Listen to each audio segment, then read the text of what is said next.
ಭಾರಿ ಅನಾಹುತ ತಪ್ಪಿಸಿದ ಭಾರತೀಯ ಸೇನೆ ಜಮ್ಮು ಕಾಶ್ಮೀರದಲ್ಲಿ 5 ಜೀವಂತ ಬಾಂಬ್ ಅನ್ನು ವಶಕ್ಕೆ ಪಡೆದುಕೊಳ್ಳಲಾಗಿದೆ।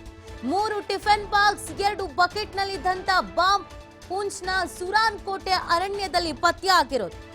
ದೊಡ್ಡದಾದಂತ ಅನಾಹುತವನ್ನ ತಪ್ಪಿಸುವಲ್ಲಿ ಭಾರತ ಸೇನೆ ಯಶಸ್ವಿಯಾಗಿದೆ। ಜೀವಂತ ಬಾಂಬ್ಗಳನ್ನು ವಶಕ್ಕೆ ಪಡೆದುಕೊಳ್ಳಲಾಗಿದೆ। ನಿರಂತರವಾದಂತ ಕಾರ್ಯಾಚರಣೆಯನ್ನ ಭಾರತೀಯ ಸೇನೆ ಮಾಡ್ತಾ ಇತ್ತು। ಈ ಸಂದರ್ಭದಲ್ಲಿ ಬಾಂಬ್ಗಳು ಪತ್ತೆಯಾಗಿರೋದು, ಜೀವಂತ ಬಾಂಬ್ಗಳನ್ನ ವಶಕ್ಕೆ ಪಡೆಯಲಾಗಿದೆ। ಹೆಜ್ಜೆ ಹೆಜ್ಜೆಗೂ ಇದೀಗ ಅಲರ್ಟ್ ಆಗಲಾಗಿದೆ। ಉಗ್ರರನ್ನ ಸೆಡೆಬಡಿದುವಂತ ನಿಟ್ಟಿನಲ್ಲಿ ಭಾರತ ಸೇನೆ ಕಾರ್ಯಾಚರಣೆಯನ್ನ ನಡೆಸ್ತಾ ಇತ್ತು। ಈ ಸಂದರ್ಭದಲ್ಲಿ ಜೀವಂತ ಬಾಂಬ್ ಪತ್ತೆಯಾಗಿರೋದು, 3 ಟಿಫನ್ ಬಾಕ್ಸ್ 2 ಬಕೆಟ್ನಲ್ಲಿದ್ದಂತ ಬಾಂಬ್। ದೊಡ್ಡದಾದ ಅನಾಹುತವೊಂದು ತಪ್ಪಿಸುವಲ್ಲಿ ಭಾರತೀಯ ಸೇನೆ ಯಶಸ್ವಿಯಾಗಿದೆ। ಜಮ್ಮು ಕಾಶ್ಮೀರದಲ್ಲಿ 5 ಜೀವಂತ ಪತ್ತೆ ಆಗಿರೋದು, ಅವುಗಳನ್ನ ವಶಕ್ಕೆ ಪಡೆದುಕೊಳ್ಳಲಾಗಿದೆ।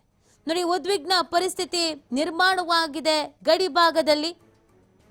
ನಿರಂತರವಾದಂತಹ ಕಾರ್ಯಾಚರಣೆಯನ್ನ ನಡೆಸಲಾಗ್ತಾ ಇದೆ ನಮ್ಮ ಸೇನೆಯಿಂದ।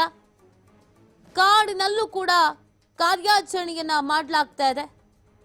ಕಾಡಿನಲ್ಲಿ ಅಡಗಿ ಕುಳಿತಿರಬಹುದಾದ ಶಂಕೆಯನ್ನ ವ್ಯಕ್ತಪಡಿಸಲಾಗ್ತಾ ಇತ್ತು ಉಗ್ರರು। ಇದೀಗ 5 ಜೀವಂತ ಬಾಂಬ್ಗಳನ್ನ ವಶಕ್ಕೆ ಪಡೆದುಕೊಳ್ಳಲಾಗಿದೆ।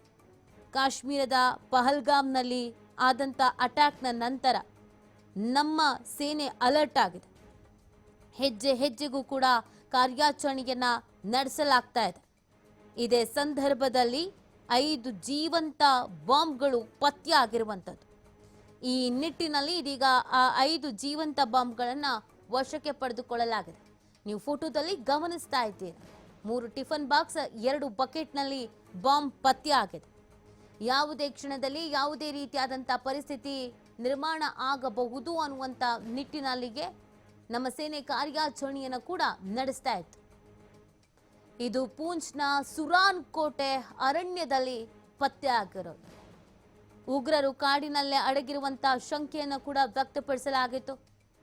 ಕಾಶ್ಮೀರದಲ್ಲಾದ ಅಟ್ಯಾಕ್ನ ನಂತರ ಅನೇಕ ಉಗ್ರರ ನಿವಾಸಿಗಳನ್ನು ಕೂಡ ಉಡೀಸ್ ಮಾಡಲಾಗಿದೆ।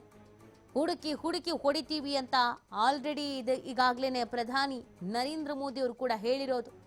ಹಾಗಾಗಿ ಹೆಜ್ಜೆ ಹೆಜ್ಜೆಗೂ ಈ ಕಾರ್ಯಾಚರಣೆ ಬಿಗುಗೊಳ್ತಾ ಇದೆ। ಇದೀಗ ಜೀವಂತ ಬಾಂಬ್ ಅನ್ನು ವಶಕ್ಕೆ ಪಡೆದುಕೊಳ್ಳಲಾಗಿದೆ।